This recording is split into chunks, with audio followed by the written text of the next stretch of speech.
Hello everyone, and welcome to our new edition on our Fireside Chat. And this is a very special one because we have guests, and I will speak just a little to present them and just give you context to understand what is happening here. So, Christina Imre, for those who don't know me, I'm the founder of Tech Leadership Lab, an audacious project and the builder of the ecosystem that will be an active player in solving the SDGs sooner.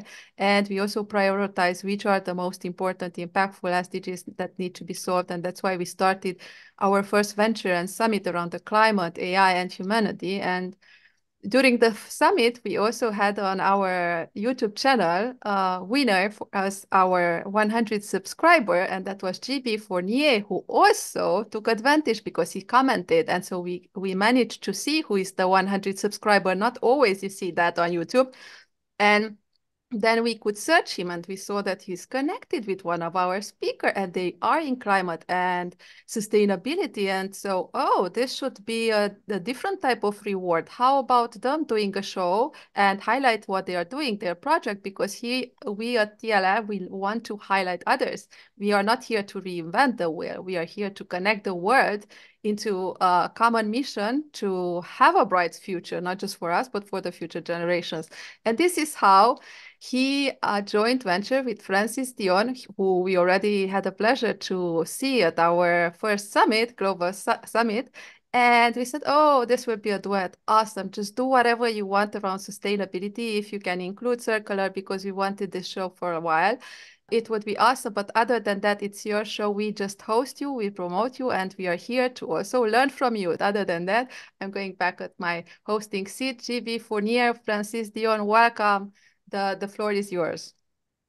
Thank you, Christina. I will start with a very brief introduction. My name is Francis Dion. I'm a serial entrepreneur, passionate about both natural and artificial intelligence, and especially how we can use technology for impact. And I'm joined here with JB. JB, do you want to introduce yourself?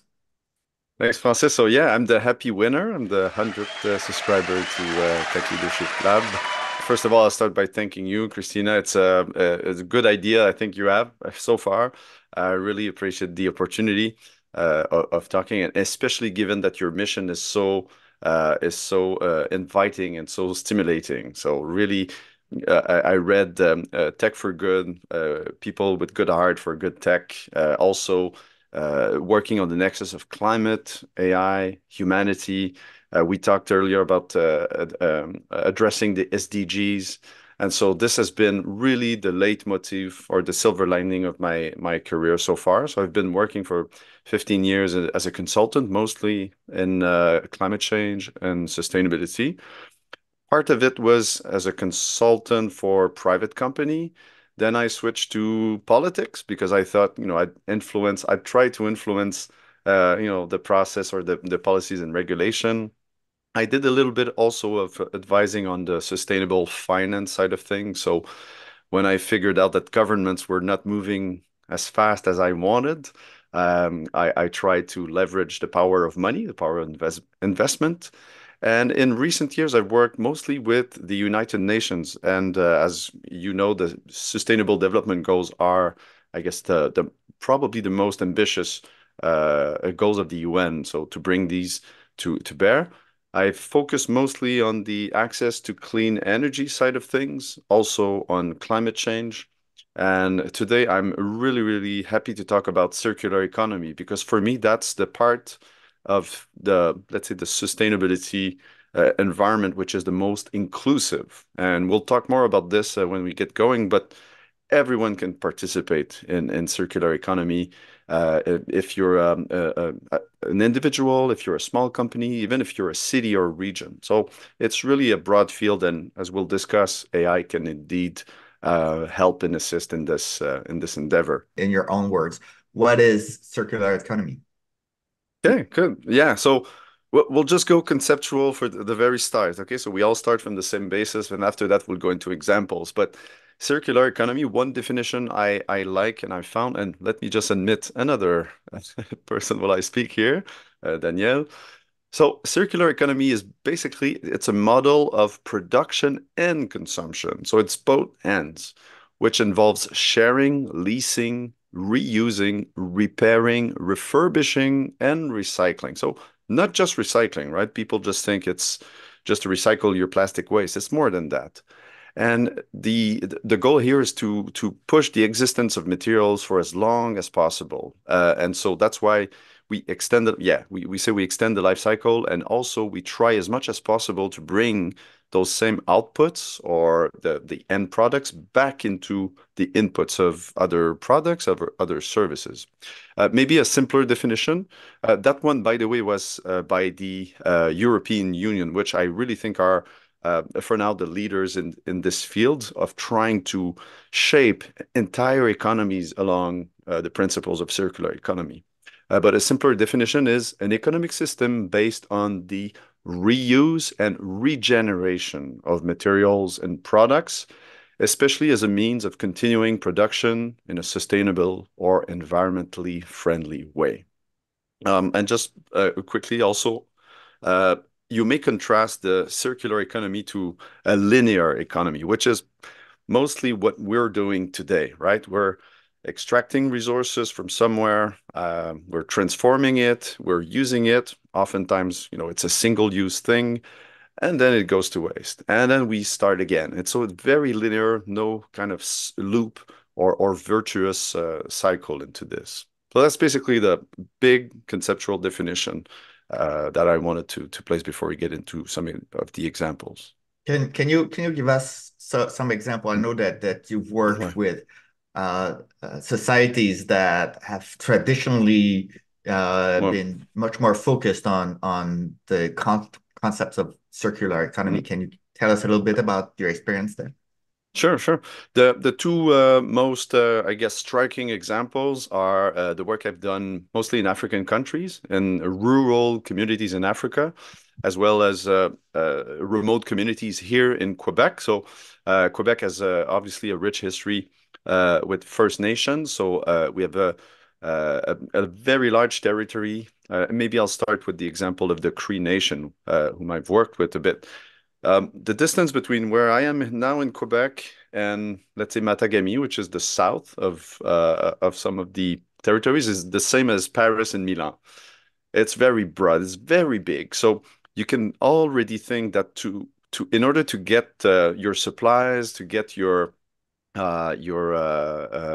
let's say food even, it takes a lot of transportation. It's a very long supply chain. And so especially the Cree Nation government in partnership with Société de Développement Bay James and others, have come to brainstorm and think about ways in which they could just maybe revert back a little to what was their livelihood maybe hundreds and thousands of years ago, which means that the food is sourced locally, it's reused. So there are a lot of stories about how First Nations will, let's say, hunt their meat for obviously subsistence, but they will also use every possible bone and tendons and everything they could gather. They will reuse it in order to make and produce weapons, to produce tools, etc. So even now, and I'm talking about my recent experience, not theirs of 100 years ago, but there's this sense that there's a way to do things differently. There's a way to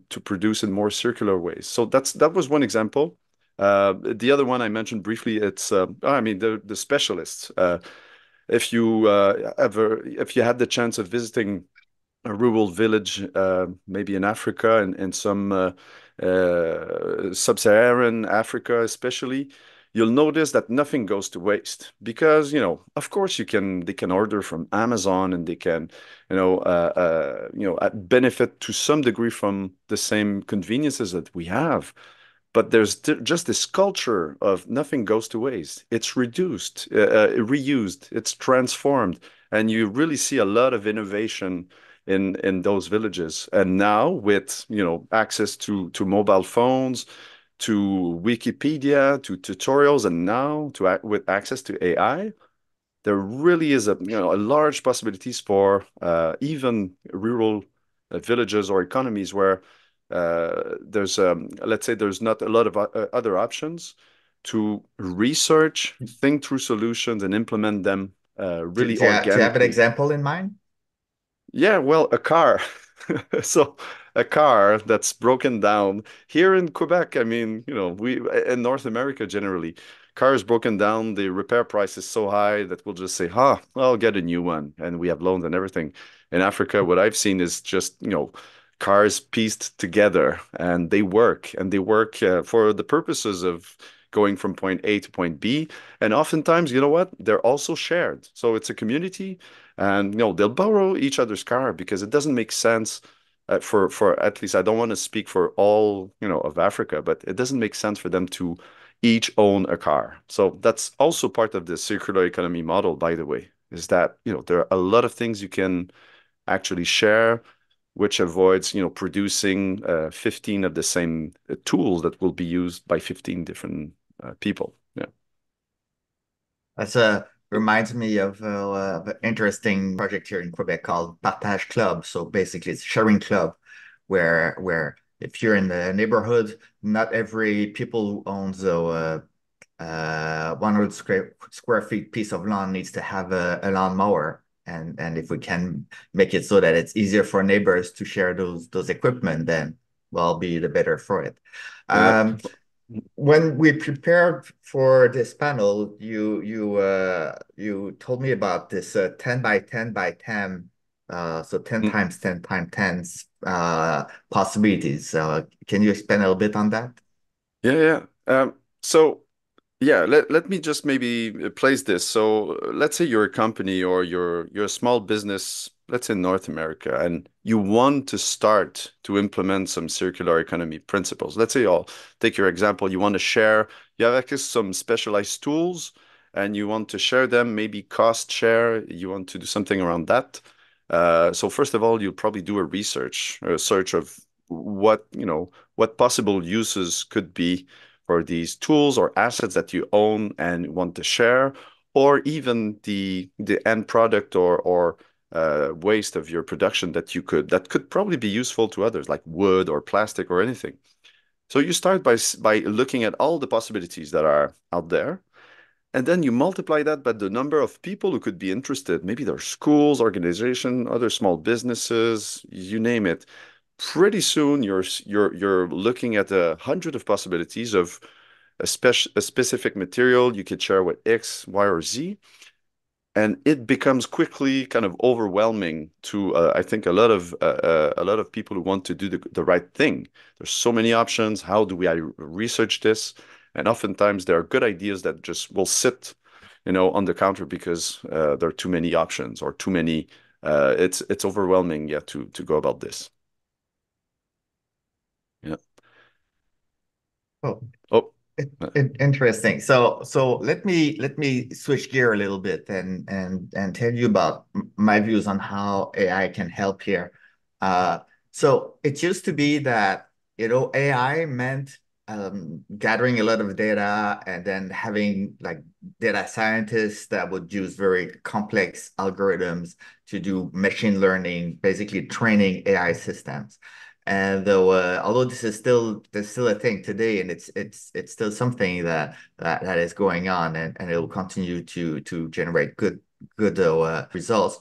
Really, the focus of the current AI generation is a democratization of of ideas, and that's really to me today's world of AI is a world of having more ideas and then figuring out which one of those ideas apply to me and match my objectives or whatever it is that I want to accomplish. So it's really today's tools like large language models like ChatGPT and others allow you to open up the world of the possibilities that you are considering and then zoom in on the things that are relevant so that you can make decision and take action. And that to me, that's the transformative power of AI that we're seeing today. Really a democratization of ideas leading to action. Just rebound on that before you share. I think I know what you want to share, but uh, a large company would usually hire consultants to have that type of brainstorming, right? Okay, give me ideas, and then they do technical searches, what's possible, and they contact people, and all of a sudden it's a $30,000-$40,000 mandate, right? But now with first of all, that's not accessible to all the small and medium businesses, for instance, or small, let's say, community organizations. They cannot spend that type of money. Now it's really revolutionized and I think the right word is indeed democratizing access to really good tailored information and technical recommendations that you can then, go and discuss with partners and see what sticks and see what has interest. Yeah. Well, speaking of a partner, let me share this screen and which is from someone that I got in touch with recently. So this is a product was just released by Synertium, and it's all about actually they've mapped various materials and their sources to sub-products, so things that you can do with these, and this is a perfect example of again like using data and visualization tool to help you figure out, okay, what can I do with what I have today? And I'll give you I found these two examples here, which I thought was really interesting. I'm going to click here, banana peels. And then for, if I have, if I'm, let's say in a food processing company and I have one of my byproduct is banana peels, one thing I can do is bioethanol. So from a category of fruit and bananas and banana peel, I go to bioethanol, which can be used to fuel vehicles. But I can also do compost. So with the same material, you see it's the same path here from fruit, banana peels, compost, and soil amendment. So this is a very good example, I think, of using technology to explore data and get some ideas. But now I want to switch gear and show the STS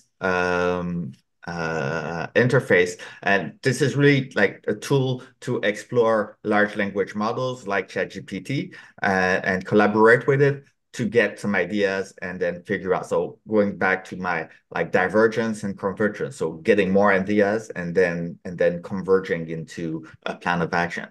And GB, I think that you prepared this study here for a soap manufacturer. So do you want to walk us through how do you structure this in terms of the context and the principles? Sure, I'll do that.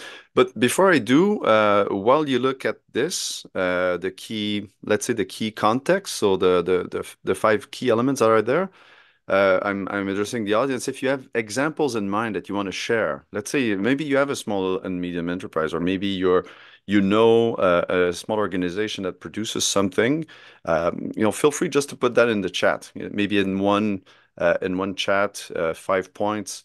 So what is that company doing? What do they produce or as a service or a product?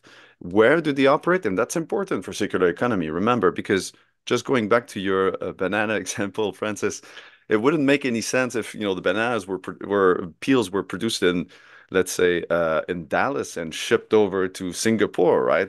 We want things to be really close geographically to have the smallest loop possible. So that's also one data point that if you're comfortable sharing, of course, I'd recommend you put. After that, the input, what is required by the activity or the production that company you have in mind. And finally, what are the key waste element, if you know it, right? We don't always know what is goes into our waste, but it could be typical elements.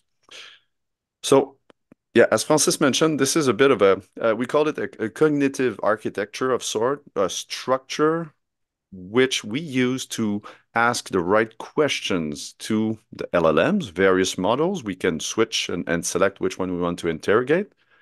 So we use that in order to get really tailored recommendation. So if you ask, for instance, I'll make a counter example. If you ask any model, maybe you ask ChatGPT, give me ideas for circular economy. Well, they don't know who you are, what you do, what are your constraints, where do you have your operation. So this is kind of a pre-structuring this query, so it gets useful results. So yeah, If context you and if you allow organization. me, Why? if you What? allow me, Mm-hmm. JB, one things that I like when I interact with an AI, I find it very useful to start by asking very generic questions and then drilling down. And so I'll just ask here the companion, which is really an AI agent, what is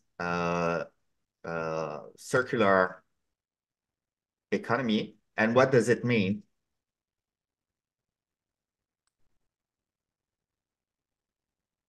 for my company? Let's say, Mm. right? So basically, I'm asking a question that I could ask Google, what is circular economy? I would receive, dozens and dozens of very relevant links and tutorials and information. But then being able to ask the question and in the context of specifically my company and the type of ingredients and all of that, this is a kind of the added value that AI is providing is not only giving me answers, but giving me answers that are tied to my context. And this is what we are doing here. Yeah. Anything else you want to tell us about this Uh, Yeah, if you soap scroll a bit, manufacturer? so we had put, as a placeholder, ideas to implement. If you scroll down a bit, key circular economy principles. So that's also up to your own preferences. I mean, maybe for your type of organization or production, uh, there's well, it's rare, but maybe there are no ways of sharing or leasing some of your equipment. Maybe it's very confidential, very specialized. So you could decide as the user just to remove that out of the equation to get to focus on really the things that on the principles of the circular economy that you can implement. Yeah. And so the other tools are visual aids, so there are ideas we can keep for later, other that we can include. So let's see what we got for the soap company, and also monitor the chat. If you have a suggestion for things we should try, you're welcome. Yeah, actually, I think that will be of course, we can delve deeper into that soap manufacturer. But does anyone on the call wants to, throw out an idea that we can just test? It could be any type of organization, any size, any location, just something where you'd like to work out in real time with us here, ideas regarding the circular economy for that. Mm. Anyone? Mm.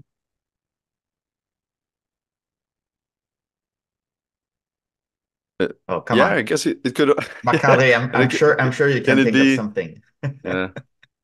And if you have, I guess we can unmute participants if you just want to speak up and discuss your idea with us. We're happy to take that. I see a hand raised. Tris? Yeah, Yeah, how are please you, go on. Yeah. Maybe. No, How are you, thank Francis? you. So, yeah, I like the idea of circular economy because, in my opinion, the potential is unlimited, and there is many aspects we can focus on this concepts. But mainly, I see it like shifts in the philosophy of living because circular economy as I understand from you, it's more focused on the community, the group, more than, I mean, the individual and appropriating things. I'm not sure if this is correct or not. I am understanding well what. Absolutely, absolutely. We could speak. I could speak to that for Go days ahead. I'm, I'm because I'm there's. asking the AI and the experts who will compare and Uh-huh. Good. contrast I'll the see. answers from both. We'll see who's the best. But yeah, okay. I'll It's be not more. about the best. Again, it's about having a The more. plurality of perspective. Yeah, yeah, indeed. But that's a good question. I would say there's a top-down logic to circular economy. So that's when, for instance, the European Union puts into regulation what we call the right to repair. So it means that new products, new goods that will be on the market in the EU will need to have, it will need to be easier to repair them, to put pieces together. Let's say for a phone, right? That would be the ultimate goal, that you could just take two old phones, right? Combine them easily, maybe in your living room with some instructions, and then you have a new phone. So that would be the type of top-down, very strategic, national level circular economy principles, which we're all hoping for. Having worked with government, it takes time, it takes a lot of effort, and change is slow. But when you work with individuals or small businesses, they can still go and build from the bottom up that culture of, hey, let's find good ways not to put waste in the bin. If we find that I have four neighbors, I have two schools that are close to me. So whenever I don't know, I have paper that's used and I can provide them with draft paper, I can do that. The other day they were calling for some small plastic bags because plastic bags are now banned as a, in as a new item to be sold. So now it's the sharing economy of used plastic bags, which means they'll always find a way to get to be of use. But yeah, it's quite organic. So you touch on both levels. Yeah, we all hope for a complete circular economy. In the meantime, we have to take things in our own hands, and now we have the tools that are here to, I guess, empower us and make and help us find very clever ideas. So Yeah. what are the agents saying now, Francis? Do So, you think so they're that was more interesting. So, relevant? so I asked two questions. Mhm. So one was, what is circular economy tied to, community and locality? And this is the answer that I got here, where, it talks about sharing and leasing and refurbishing assets, which are like key aspects that you mentioned already. But then I asked, what are some top-down and macroeconomic approaches to circular economy? And then we're talking Mm. about the carbon tax or financial incentives or regulations. So like two very different approach, one more top down, one more bottom up. Yeah. Um, Christina, you Good. had a question. Yes. So let's see, I'm going to go back to the soap example, just so we have um, Mm. proper business context. I'm going to ask your question. So, uh, uh, how can I connect with other companies? Yes, and I see this in a context that you are Mm. mentioning how important it is to be close locally. And I Mhm. also consider everything from a TLL perspective being global and thinking step by step. So if I would knew that I can connect with these businesses very close Mm. to me, in this way I could reach and circle the globe if we can create this kind of connectivity between us in a way that any kind of merchandise or byproduct won't travel, let's say, more than 50 miles. I can go with a bike, let's say. And through this Mm. kind of small connectivity hubs, we could circle the globe in a very effective way. So I was thinking about this kind of thing. This is where my idea So, comes from. so this reminds me of two very interesting projects or ideas. One is, I don't know if you heard of the I'm not sure will label it properly, but the 100 diet, the 100-mile diet. So it's the Yes. idea that you should strive to eat only things, food essentially, that have been Mm. produced 100 miles from where you are located. So we all love, our bananas and fruits that've been grown on the other end of the world. But us and I'm not saying that we should not do international trade here, but if I can source a good portion of my meals locally. It helps local farmers. It reduces the Mm. carbon footprint, and there's all kinds of other benefits in terms of Yeah. the sustainability, but also the resilience of my community. Mm. The other idea that this makes me think about is, I don't know if you heard about the one laptop per child project Yes. that was from a few years ago, but the idea was that there wasn't internet infrastructure available to reach many children in rural communities, and so they came up with this idea of a very cheap to produce streamlined laptop, and each laptop would be an internet so essentially, if I'm a child in a big city where I have access to internet, and one of my friend is a few kilometers from me, and our two laptops can connect, and so my friend has access to a portion of my internet, and then if he has a neighbor, and then his neighbor has other neighbors, so we can like create chains of connected children and Mm. connected laptops, basically, that allow a greater number of people to get access to the internet. So it's all about who is near me and how can I help them and how can they help me, and then doing that in very Yeah. efficient and scalable way. The hive model. Yeah. Yeah, this made Yeah. me think about a new tagline, one bike away. So, as you say, we don't want to disconnect. It's about connectivity, but also it's about waste. So, waste reduction through one bike away, and also including in policy how much of the everything we are producing should go globally and in what percentage and where and how to Mhm. reduce that carbon footprint. And if you think it from this perspective, things can change. But yeah, this Yeah. one bike away could sound as a catchy formula for many communities. Yeah. While you're working on that other prompt, Francis, maybe I'll go back to your first example.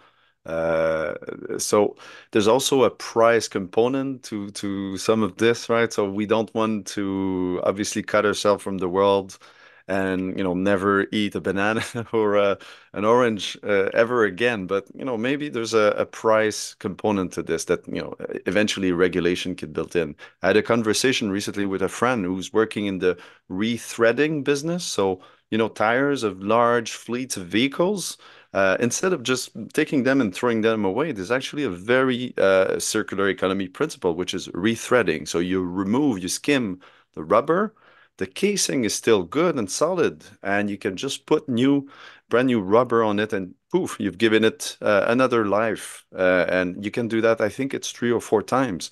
And so one of the key unfortunate competitor to this model is very cheap, tires that come from abroad, produced with, I would say, maybe substandard practices. But if only there was this price differentiator that, okay, you can buy product that come from abroad, but they may be a little bit more expensive, which gives you this incentive to extend the life cycle of the items that you produce and consume locally. So yeah. And okay, now you've asked provide examples of partners. I'm reading in case it's too small for our participants, but So I'm yeah. actually there was a Daniel Lin that asked that how This is the it. concept This of is circular economy. Sorry. this is that question. Yes. Okay. So I'm creating a context for that question from Daniel Lin here. Okay, perfect. Media and knowledge company focus on global transformation. That's really interesting. It sometimes happens with, I guess, service companies. It's less resource intensive, so a little bit less input. It's mostly intellectual input and intellectual output.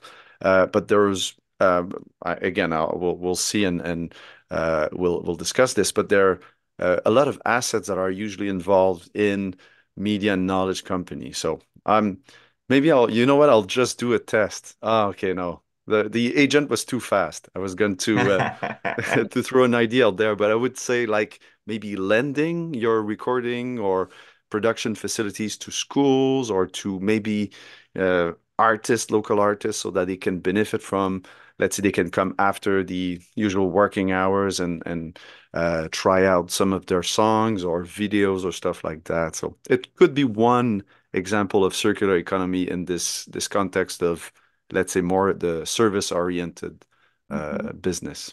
So let's see what we received here. So and I'll do so basically we have JB, our local expert, that talks about looking at the assets that we use and how we work together. And now we have this answer that came here about sustainable sourcing, which is kind of similar to what JB was talking about. Waste reduction and recycling, of course. Sharing of leasing, I think this is a very interesting aspect here. But let's see, I'm going to ask the same question, the exact same question, but I will change AI model, because just like a multiplicity of human perspective can help, so can a multiplicity of AI model perspective. So I'm going to change from GPT 3.5 to GPT 4 and see if that gives us different answers. Yeah.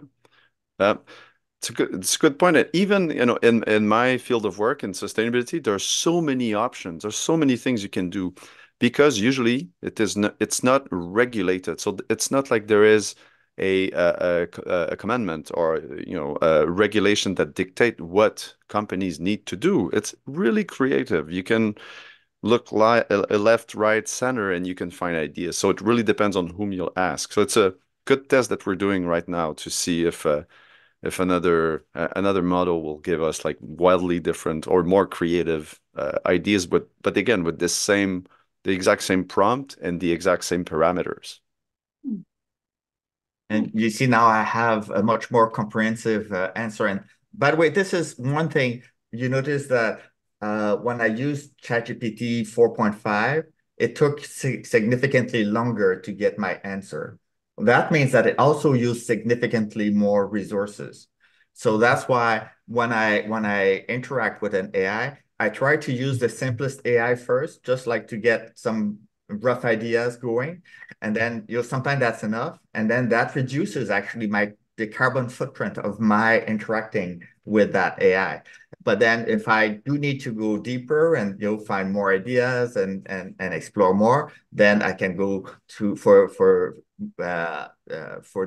those more involved scenarios. I can go into the more competent AI model. So this is another way of balancing and being mindful of the impact of the decisions that I make on the environment. It's like when I ask you, Francis, a lot of questions, you get super exhausted. You're just so tired, and you wish I only asked you one question. And very good, very good. Now so, let me see. I think we have the. I'm going to put here the. I'm going to ask the AI to actually summarize our ideas here. So let's see here. I'm going to remove that. And I'm just another way that we can use AI is please summarize these ideas in 20 words or less.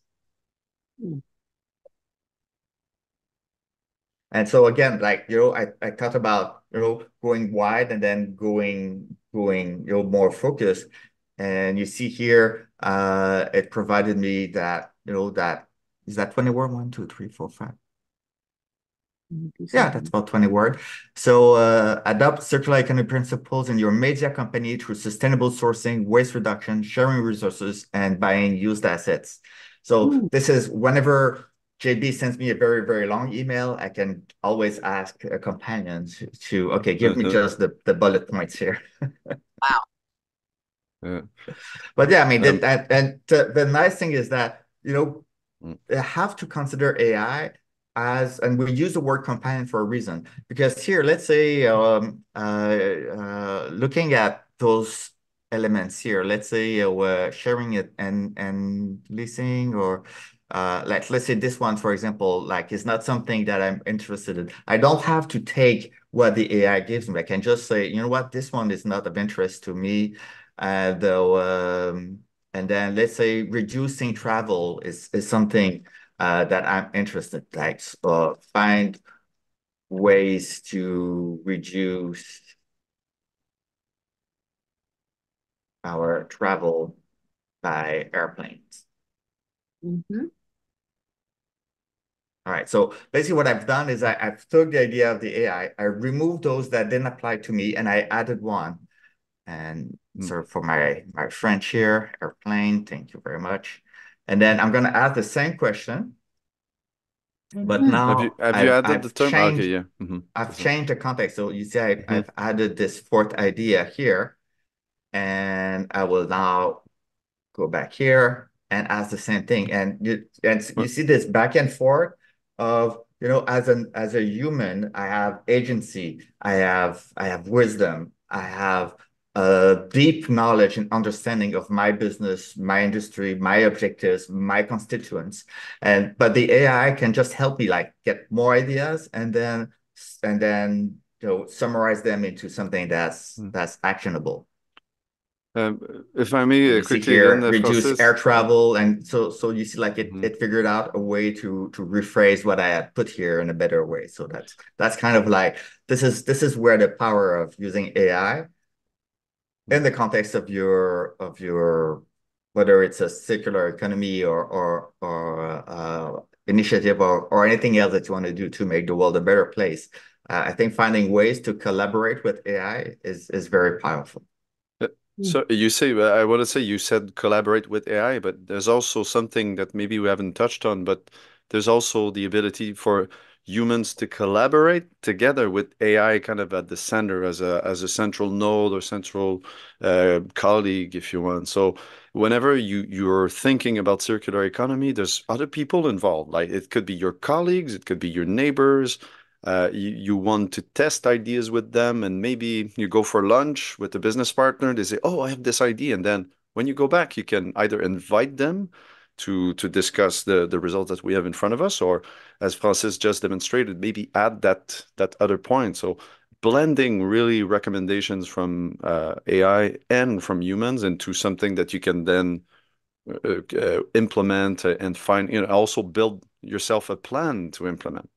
I want to go back and I see Driss has raised his hand, but before I give him the floor, I want to go back to what Driss asked earlier about community and involving people. Uh, One of the things that we do more and more is that it used to be that when you send, let's say, a survey to your constituent, whether it's employees, neighbors, you know, people from the community, you could easily get overwhelmed by, you know, hundreds, if not thousands of comments and suggestions. How do you deal with that? Again, AI is a perfect example of you can send out a survey and then bring the content into an interface and then have the AI sift through it, group things together, summarize it, point out the ideas that best match whatever the objectives it is that you are providing it to look for. So this is again like a very powerful way of leveraging both the human intelligence and the artificial intelligence. Dris, you had the questions or a comment? Yeah, just I want to ignite a little bit our discussion and make it like practical.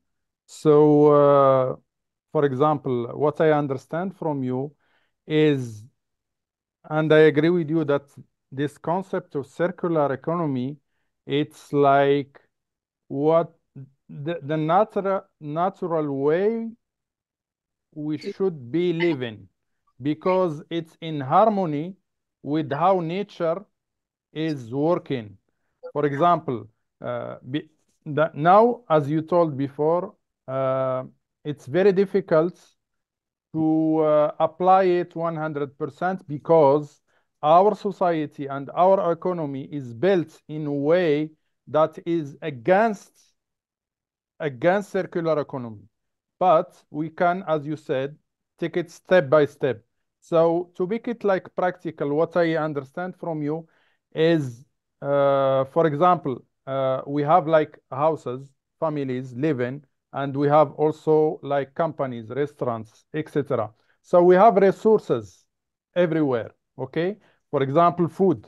Okay, electricity, water. Okay, so if we manage a way to have like the information of about the resources, where they are and at which quantity.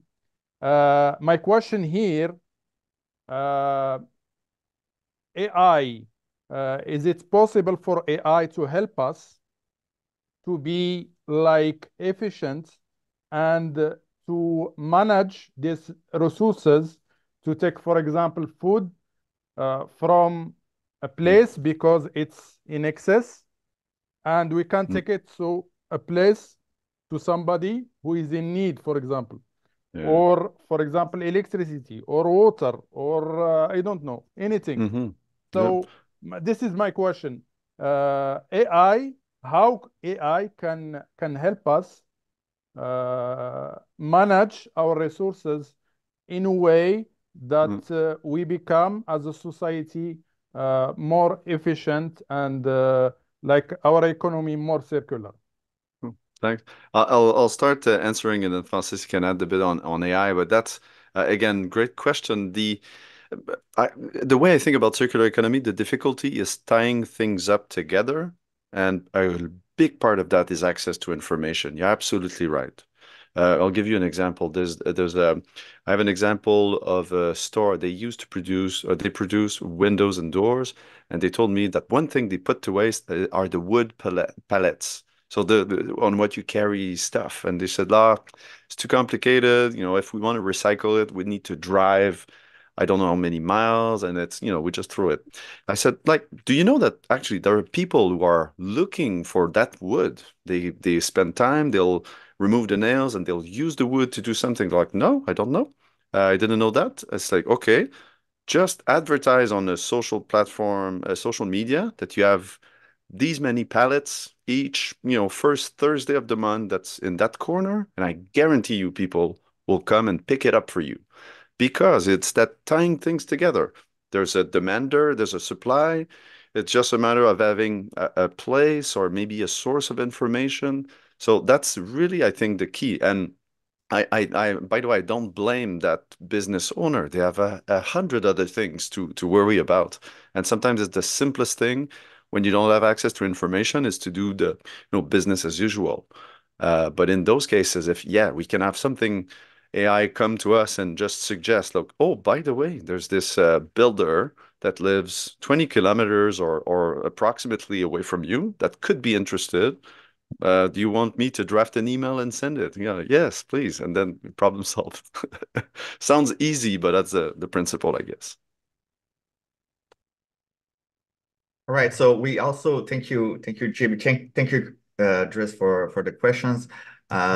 We do have like a great answer from GB, and then here we have some answer also from uh, the AI, so sustainable sourcing and content creation. So it's still in the context of that media company, minimizing waste. I'm not sure that the AI is giving sharing resources simply.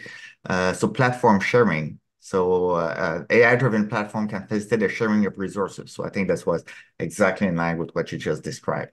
Demand forecasting. So AI can help me anticipate what I will need so that I can start looking for it ahead of time. Right. So I think this is again pretty interesting. We had a question or comment from Priya. Yes, I was wondering because I know hello. Um, I know we've done a test here, so there were a couple of things. Danielle Lynn had mentioned that they wanted to test recycling of paper. And Danielle, if you can share your location or an example location, if Francis, if we give the tool the context of providing websites, we can get local websites in a location that will help you recycle paper. Does that make sense, Francis? Yeah. Okay. And well, Francis, thanks, Priya, for that idea. We also mentioned this at the beginning, this idea of multiplying options or opportunities. It's especially true if you need to start looking for individual businesses in your vicinity that could be interested in reusing your product. So if you imagine, you can now do one query and you're basically asking, give me within a radius of X kilometers, potential business partners or partners in the community that could be interested. And I tried it, by the way, with the previous example. It was of the soap company, and it actually mentioned farmers that are just around here. Magog is where I live, and it's indeed a quasi-rural area where there are a lot of potential farms and partners. So it spared me the research time of going through all the options. And also, I want to be mindful of time. So I think I see we have 5 minutes left. So perhaps we run this and then we'll hand it over to Christina. So basically, I changed the context a little bit. We're still a media knowledge company. We want to find. We're located in New York. We want to find partners to help us recycle our paper in accordance to the principles of a circular economy. Then I'm asking the companion for websites of potential partners. So we'll see what comes out of that. Remember, I'm using right now the more competent AI, so it takes a little bit more time, but hopefully it's worth the wait. And also because it's what you told me something, Francis, about some models having kind of access to more recent information in terms of location, what businesses are still doing things. Okay. Oh, so yeah. You see here, That's wastemanagement.com. I have Ellen MacArthur So we have a number of and you see here one of the things I can do is that because there's the AI recognized there's actually a website in the answer. Hopefully this is Ellen MacArthur Foundation. It's time for a circular economy. So there's a small thing though. Yeah, it works. We ask your organization to help us. So, and I think these are more like funders or backers, which could provide grants. And so that's something we forgot to mention, but it doesn't have to be just off-takers of your waste or partners. It could be partners to really propel your initiatives. And so, yeah, these are good suggestions. Again, for fun, to find some funds, to find applicable grants, government incentives. That's also really powerful. As long as you provide a good context, because you're not a business can be eligible to only so many programs out there. Yeah. Great. All right. Thank you, Daniel. That was a perfect prompt for our prompting. Christina, do you want to wrap this up? I really appreciate this presentation because as I see you truly prepared for it, and this is always welcome. And this is why we love to highlight people like yourself and what you're doing. So I invite everyone to check out Strategic Thinking Systems. You are both, where do you want to be found, by the way? Because here we shared your LinkedIn, but this will go out also on our YouTube, so people won't have access to the chat. People, you can save the chat here on the right side for those who are here, but for those who will see this as a replay on our other social channels, just add your two final words. Where can people find you, and for what reason, if you want to be found? It was a great pleasure. Thanks again for the opportunity. I'm really, really glad I clicked on that subscribe button on the TLL channel. I think it was a very original thank you, and I hope this was also useful for you and the group. So yeah, thanks very much. Okay, so just check out their link there, and with us, get in touch on all channels, especially that we are next in front of another huge project, the Global Story. I want you to get close to us because we are in this together. We are always in search of A-player doers. This is our new word of people who are here to take action on providing for a better future. Don't just wait for others to do that. And so if you feel the same as us, just get in touch. You can read our newsletter and also subscribe to our new newsletter that just got transitioned fully on Beehive from LinkedIn. And there you can find all the news and what's coming. Also subscribe on our LinkedIn channel because we are LinkedIn first as a social channel. And afterwards, it's YouTube where you will find the most amazing replays from our summit, other useful materials, and we will include circular economy data and videos as well, because we want to also educate the people. And with that said, just get connected with people like us over the internet and especially on LinkedIn, because we need to get united if we want to solve our existential problems today. We can do it. We just need the right people, the right mindset, the action plan, and then focus and sustainable continual action. And with that said, we will wait for you next week where we have another special thing. I don't know, Dries, should I announce that or not? Should I? Yes? Okay, Why not? we are going networking and Dries will be in charge this time. So we are going back to audio events because we want to test all the formats. So audio event on LinkedIn where you come to network if you are connected to the SDGs, if you're doing good with the world and wanting good, and you want people to know about you and connect with like-minded people, so you don't want to miss that out, it will be on LinkedIn. Connect with us, and we will see each other next week. And with that said, thank you for being here, and this was a pleasure. Until the next time. Bye, everyone. As role models for future generations, we're building a world where wisdom and consciousness rise, harmonizing life with nature and all species. Join us. Together, let's create a balanced, sustainable future for all.